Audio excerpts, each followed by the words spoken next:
principal. Personne ne peut dire que la conférence nationale est une option facultative. Non, non, non, non, non. C'est contraignant la conférence nationale. Je n'accepte ça. Et à partir de là, je n'ai plus une option oppositionnelle. Je ne suis plus opposant. Je suis résistant. Pourquoi je suis résistant, madame?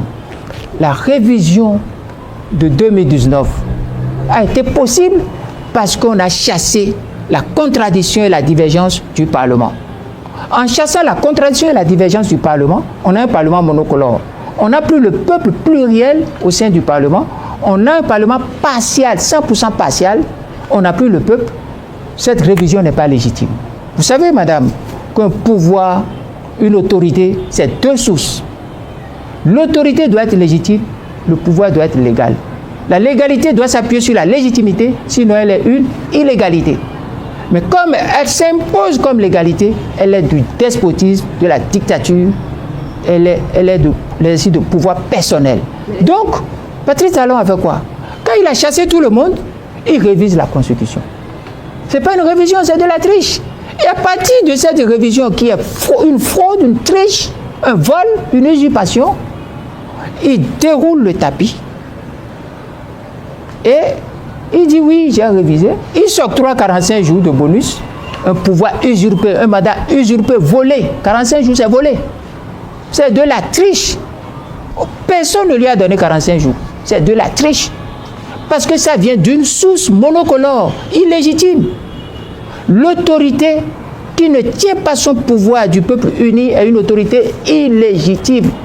Et l'autorité illégitime ne peut exercer aucun pouvoir. S'il exerce un pouvoir, ce pouvoir est du despotisme, pouvoir personnel. Donc, révision, c'est de la triche. C'est de la triche. Ce n'est jamais possible. Patrice Talon est incapable de vivre une démocratie plurielle. C'est ça la réalité. Dire ça, ce n'est pas l'injurier. Parce que les batailles politiques doivent se faire sur les mots et les concepts. Si vous refusez la bataille sur les mots et les concepts, vous n'avez plus d'occasion pour parler des conséquences et des causes, ni même de la réalité. Vous comprenez maintenant, madame? Ce n'est pas une politique de chaise vide. Parce qu'il y a une différence entre chaise vide, chaise d'indignité et chaise électrique. Moi, je peux m'asseoir sur une chaise électrique, je l'ai dit. Et vous êtes sur quelle chaise? La chaise du peuple. Vous savez, parfois, ça prend le temps que ça va prendre, mais ça finit toujours. Il y a une certitude, Talon n'ira nulle part. Il n'ira nulle part parce que vous allez voir la suite. Il n'ira nulle part. Et tous ceux qui l'ont aidé n'iront nulle part. La preuve, vous les voyez un à un. Vous les voyez un à un.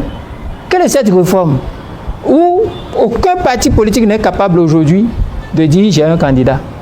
Le premier qui lève la tête en parole, il ira à Misrete. Justement, dites-le. Vous aurez un candidat, comment Oui. RE se prépare, 2026, c'est pas loin. Le dépôt des dossiers, c'est en octobre. Madame, pour moi, il n'y a pas élection.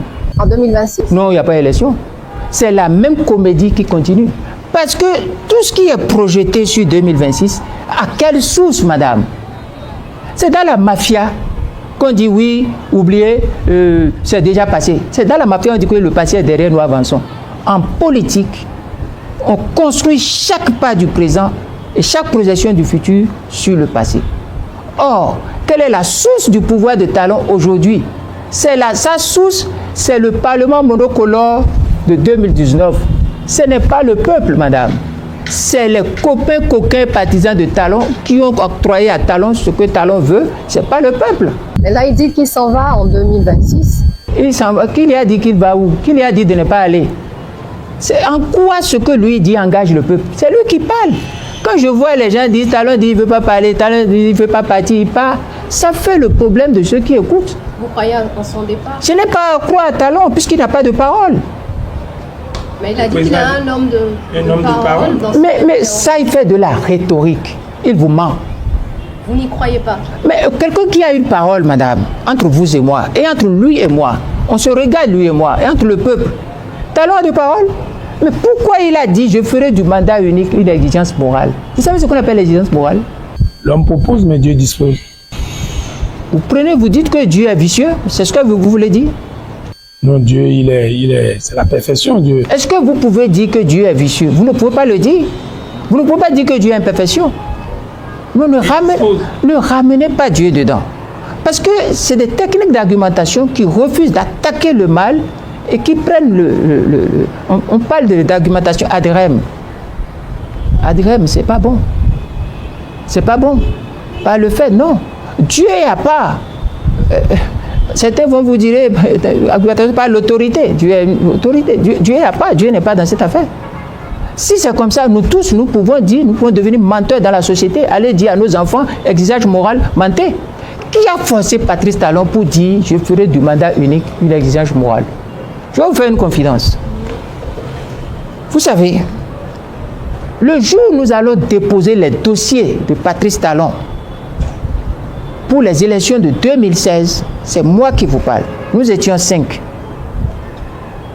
Il y a moi, il y a Patrice Talon à côté de moi. Juste après Patrice Talon, il y a Saka Lafia.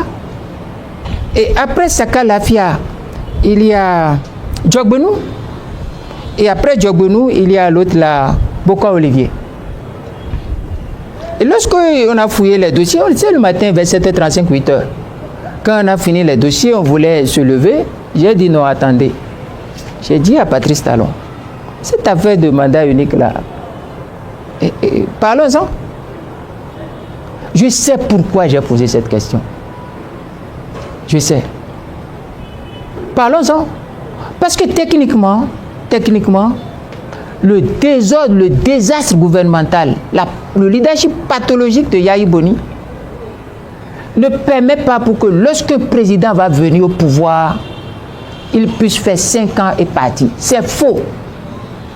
Lorsqu'on dit le gouffre là, on va fermer ça et élever quelque chose de joli, de beau, de pérenne pour les Béninois, ce n'est pas possible de parler de 5 ans. Donc les 5 ans là, il y a un faux dedans. Il y a un faux, il y a un dol dedans. Je sentais. Si vous saviez que Patrice Talon est vivant. Je lui ai posé la question. C'est pour en avoir l'assurance et savoir comment gérer.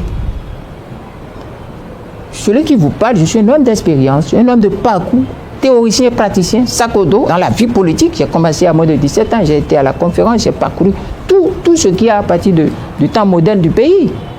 Et puis, j'ai une référentielle théorique de ce que j'ai dit. Et puis, je sais lire les caractères. Je connais le type de personnalité. J'ai posé la question, exprès.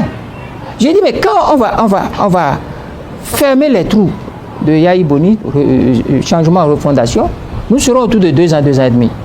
Quand nous allons mettre en place nos projets, il faut les étudier, il faut chercher les financements, il faut faire le point